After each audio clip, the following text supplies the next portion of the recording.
You are the type of owner who genuinely wants to do right by your dog.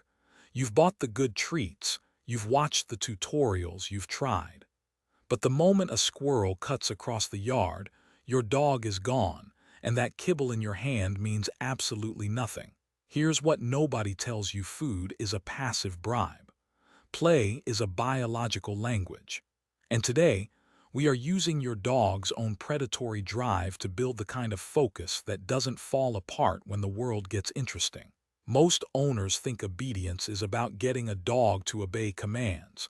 But real obedience, the kind that holds under pressure, is about becoming the most compelling thing in your dog's environment.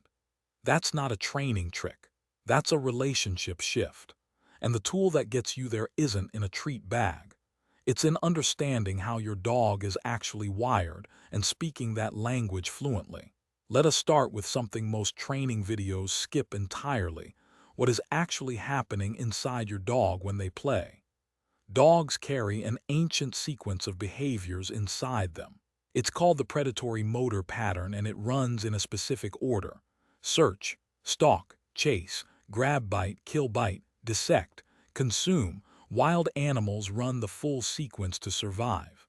Your dog, depending on their lineage and individual temperament, has parts of this sequence dialed up and parts dialed down. A dog bred for herding has a powerful search, stalk, and chase.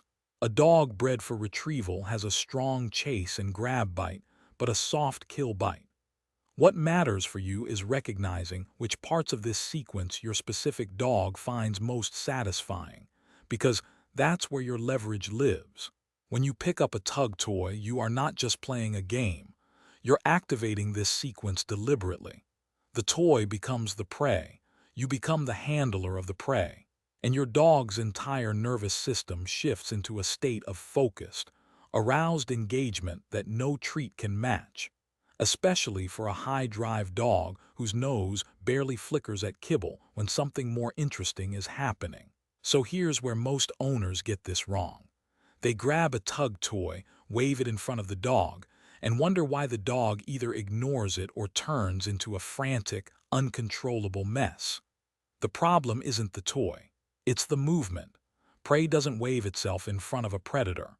Prey tries to escape. This is the single most important mechanical shift you can make.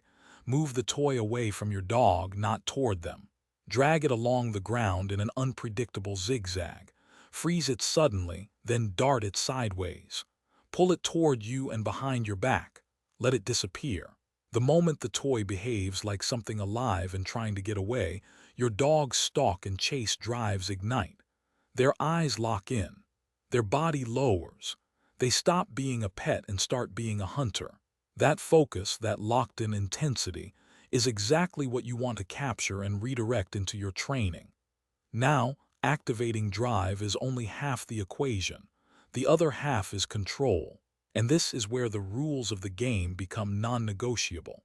Here's the thing about high-drive dogs: arousal can escalate fast. If you do not establish clear start and stop signals from the beginning, the game starts running you instead of the other way around. Your dog learns that persistence pays off, that grabbing at the toy before you offer it works, that the game is theirs to initiate. And then that same dog is jumping on guests, grabbing at leashes, and ignoring your cues because you've accidentally trained them that impulse gets rewarded.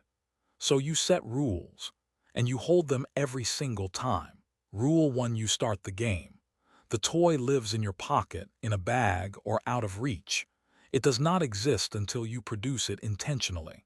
This matters because it positions you as the one who controls access to the most valuable thing in your dog's world. That's not dominance in some outdated sense.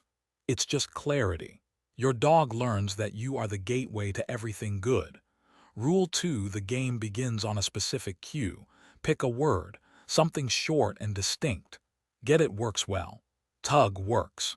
Whatever you choose, use it consistently as the green light. Before that word, the toy is dead. After that word, the hunt is on.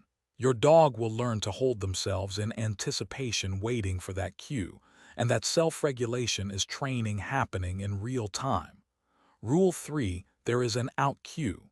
This is non-negotiable. Teach your dog to release the toy on a clear verbal signal, something like out or drop. To teach this without a fight, stop all movement the moment you say the word. Prey that stops moving loses its appeal fast. The moment there's any slack in the tug, mark it with a yes and restart the game immediately as the reward for releasing. You're teaching your dog that letting go doesn't end the fun. It just resets it. That's a dog who has a reliable out under real pressure. Rule 4: you end the game, not when your dog loses interest, not when you are tired. You end it while the dog still wants more. This is critical. If the game always ends on your dog's terms, when they drop the toy and wander off, the toy loses its value, and so do you. But if you end the session at peak arousal, put the toy away cleanly, and walk off like you've got somewhere to be, you create hunger. Your dog will be watching you next time. Waiting. Wanting. Now, how do you actually use this inside a training session? You use the tug as a reward marker, not a distraction. Ask for a behavior your dog already knows. A solid sit, a focused heel position, a sharp recall. The moment they nail it, the toy erupts. You become alive, the toy becomes prey, and for 10 to 15 seconds you are in a full, frenzied game together. Then out cue, short pause, ask again, game again. What you are building with this rhythm is a direct neural link between responding to you and the most satisfying experience your dog knows. Over sessions, over weeks, the focus you see during the tug game starts bleeding into everything else. Your dog starts watching you on walks, checking in during off-leash time, orienting toward you when distractions appear because you are the one who starts the game. You are the one who controls the prey. That squirrel in the yard, it's still interesting, but now you are more interesting. Not because you have better snacks, but because you speak a language your dog understands at the bone level. This is the shift. Food rewards compliance. Play rewards connection. And a dog who is connected to you doesn't need to be bribed. They want to work with you, because working with you is the best part of their day. If this gave you a new way of thinking about training, put it into practice today.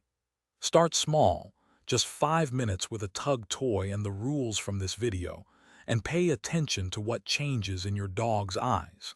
If you want to keep building on this foundation, the next video is already here. See you there. Thanks for watching. If you loved this video, scan the QR code on the screen right now to subscribe and join the Pawsome Life family. Give your dog a belly rub for us, and we will see you in the next video.